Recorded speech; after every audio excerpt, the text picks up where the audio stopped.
Gino Edward Katumba Amala agamba nti olunaku bwalutandikanga n'okusomba amazzi nga tebannagenda ku ssomero. Era ng'oluzzi luno lwabeeranga mu kitundu kya kilomita ng'amazzi baagasenanga mu kikko. Ekikko kino kyalimu ebibira ebyali biwerako nga kyonna kya lutobazi. Nti era eno bano gye baakuŋŋaanyanga enku. Tuwabula okunona amazzi gano baakozesanga ddebe. Era ng'amalebe gano ge baakozesanga mwajjirangamu butto oluusi mafuta. Katumba agamba nti obuzibu bwajjanga omuntu we yabeeranga ng'alina kutemera amazzi mu ndebe ya liita 20. Nti olwo nga bw'eba yasimattuse n'ekuba omuntu ekigere wajja kubeerawo obulabu obw'amaanyi. Era nga tebannaba kugenda ku ssomero, basajja bakulu bano baasookanga kwoza bintu awaka, okwera ennyumba teekako n'oluggya, nga bwe babimala olwo nga boolekera ku ssomero. Bano ku ssomero baabatanga mu ttuntu, bwe batyo nga baddayo waka okubeera nga bafuna ekyokulya n'okwongera okukola emirimu gy'awaka. Bano bwe baakomangawo awaka ne balya emmere, olwo kye bazzangako okukola kwagendanga kusennya nku, kukima amazzi teekako n'okuteekateeka ekyeggulo. Nti nga wabula bwe kabatanda emmere ne bagisiiriiza, olwo nga Madaamu Musenze agenda kubaligita emigoba nte okusobola okulaba nga bagolola ensobi gye babeera bakoze. Nti omukyalo ono Madaamu Musenze teyalekanga muntu yenna yakolanga nsobi, kabeere ng'ensobi eno agikoze mu butanwa oba nga bubadde bulagajjavu. Musajja mukulu Katumba agamba nti ekiseera kyatuuka ne yeevuma lwaki kitaawe ne baganda be baamukwasa ekyejjo. Era ng'agamba nti kino kye kyaviirako okubeera ng'abonerezebwa obwenkanidde awo. Yawulira muli nga taata we okubeera nga yamuleka ennyanama yamulyamu olukwe. Era nga yeebuuza kiki yakola taata we okubeera ng'amuleka gye bamubonereza obwenkanidde awo. Ebyo yabiteeka ku mabbali n'ategeeza nti ekirala ekyasinga okumuluma kwe kubeera nti kitaawe yalwangawo okujja okumukyalira. Kyokka ate ne lwe yabeeranga azze yayogeranga na Madaamu Musenze yekka nga mubuuza embeera mutabani we gy'alimu. Mu kifo kye yali badde ateeka emabbali mutabani we naye n'amubuuza embeera nga bw'eri. Musajja mukulu Katumba agamba nti teyali mbeera ya kutulugunyizibwa yokka gye yayitamu. Wabula agamba nti ye ne Kabugo baabeeranga n'akadde ak'okwesanyusaamu nabo. Katumba agamba nti omulundi gwe yasooka okukuula amannya emmesi yamuwaayo ku ssente, era nga kyali kijjobi ku ssomero mu kaseera aka break time. Nti abaana baasimba layini okubeera nga musajja mukulu ono abawa ku pancake gwe yali aguze mu ssente mmesi ze yali emuwadde. Gino Katumba agamba nti Frederick yajjanga okubeera ng'amukyalirako. Ono yabeeranga wa luganda lwe gwe bayitanga Musisi. Era nga musajja mukulu ono Musisi yalinga omwana mu kitaawe wa Katumba gwe yakuza. Era nga bwe yakulamu bw'atyo n'asenguka n'ajja e Kampala nga yali yazimbayo n'ennyumba ennyanama.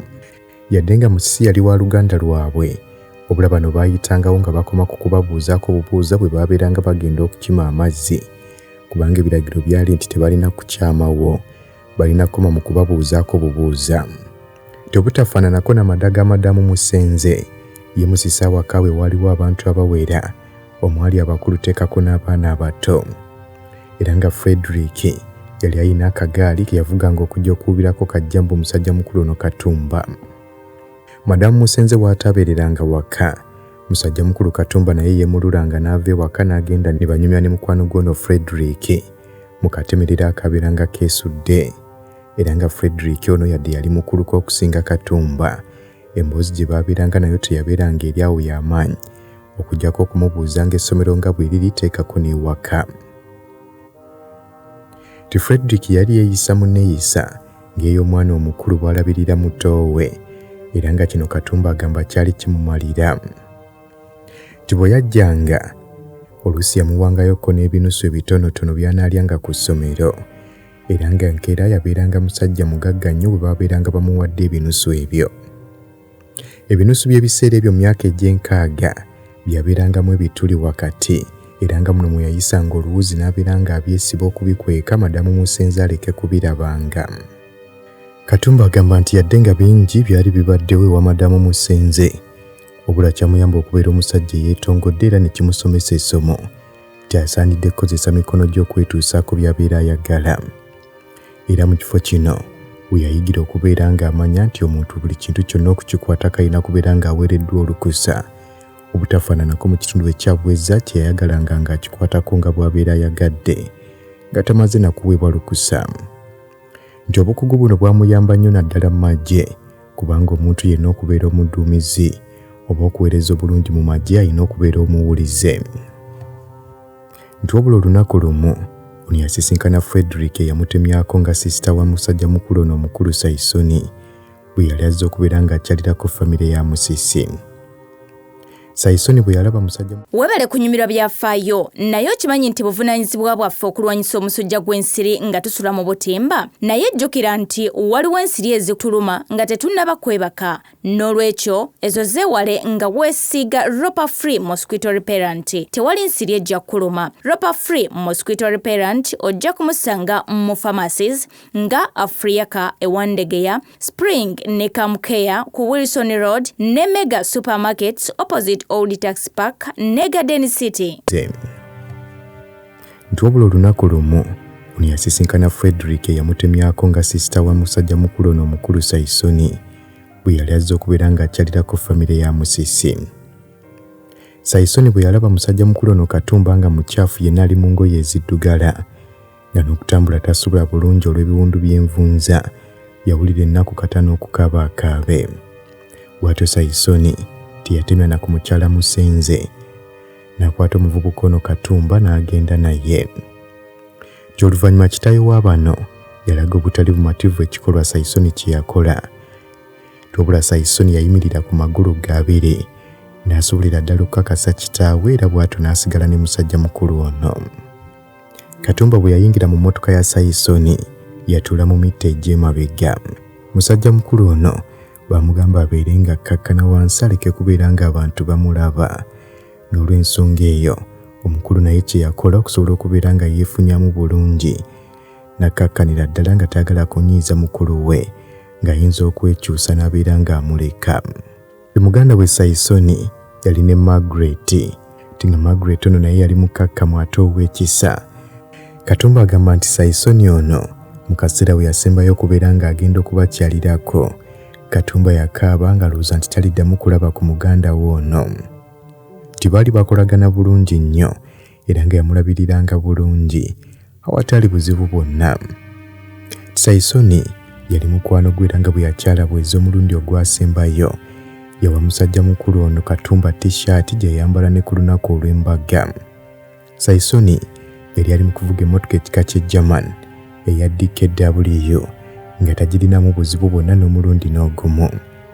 Era nga kino kyewunyisa nnyo Katumba okulaba omukazi avuga emmotoka olw'ensonga nti emmotoka zonna ze yali alabyeko okutandikira ku ya musajja mukulu ttapu eya loola ebweza yali evugibwa musajja teekako n'endala entonotono ze yali alabyeko ennyana nga zaali zivugibwa basajja ate abasajja bakulu saabato. N'olw'ensonga eyo yali yeebuuza omukyala ayinza atya okubeera ng'akkakkana ku mmotoka n'agivuga obulungi obwenkanidde awo. Katumba muli yawulira nga waakiri yali agadde okubeera ng'agenda ne Kabugo amuwonye okutulugunyizibwa kwa Madamu Musenze. Wabula ekyo tekyali mikono gye nga talina buyinza bukwata Kabugo okubeera ng'agenda naye. Musajja mukulu no Katumba baamuvuga ne bayita ku lutindo. Nti amazzi gaali gayita wansi nga geefukula ebitagambika nga gonna galinga ge bataddemu ne sabbuuni. Agamba nti kyali mukoze bulungi singa emmotoka ayimirira n'asobola okubeera nga yeekennenya amazzi gano teekako n'okumunnyonnyola. Wabula kino tekyasoboka kubanga yali avuga yali takirina mu birowoozo. Kyokka oluvannyuma ono yakitegeera nti wano we bayita yali Owen Falls Dam era nga mu kaseera ako yali alina emyaka 8 gyokka. Era nga baamutegeeza nti awo amasannyalaze we bagakolera ne gagenda maaso n'okusaasaana ebitundu ebitali bimu.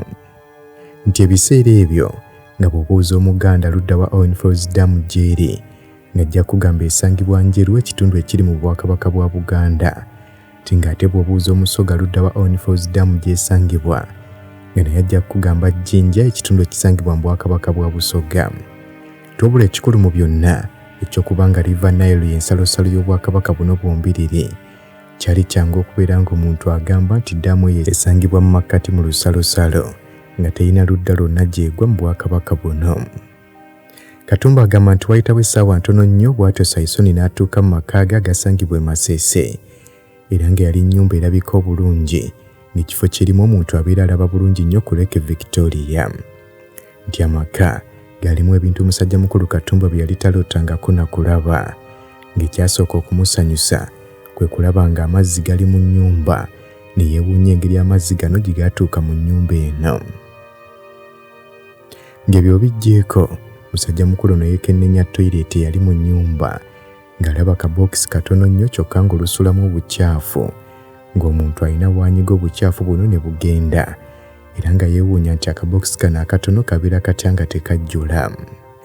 Era musajja mukulu ono bw'atyo yajjukira nti ewaabwe bweza baali balina ekibaketi mwe baasulanga ebikookooma biyite ebikola bye baakozesanga okwerongoosa, nti wabula wano ewa Saisoni baali balina toilet paper, nga toilet paper eno gye bakozesa.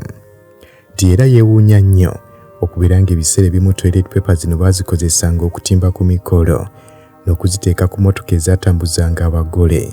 Olwo nga muli kimuwa ebibuuzo nti bayinza batya okubeera nga toilet paper ez'omu kaabuyonjo ate bazireeta ne ku mikolo mu bantu n'okuziteeka ku mmotoka. Musajja mukulu ono era ajjukira nti wa Saisoni yasangayo gramophone eyali ekozesebwa okubeera ng'ezannya music. Ebweza nti abantu bwe baayagalanga okubeera nga bafuna okwesanyusaamu baafunanga ebivuga nga bwe bakubanga n'okuyimba bwe bayimba. Nti ekyenjawulo eno gye yali azze baali balina ebyuma nga byo byennyini bye biyimba. Nti bwe yava awo ne yeekennenya ogubookisi ogunene ogwali gulimu ebifaananyi ebyabeeranga bitambula, ng'era ebiseera ebimu alaba omusajja atuddemu n'ababuulira ebyali bifudde mu lunaku. Ebyali bifudde mu lunaku mu bitundu eby'enjawulo eby'eggwanga, era ng'ebibuuzo yabeeranga na bingi. Bukya omusajja ono bw'ayingidde mu kibookisi ekyo n'atandika okwogera. Era musajja mukulu Katumba wamala agamba nti wali wano ewa muganda we Saisoni we yalabira amayinja ge baali bakozesa okubeera nga gafumba nga tegavaamu yadde omukka. Nti musajja mukulu no Katumba wabula bamusomesa engeri y'okubikozesaamu era n'abiyiga mu kiseera ekitaali kinene.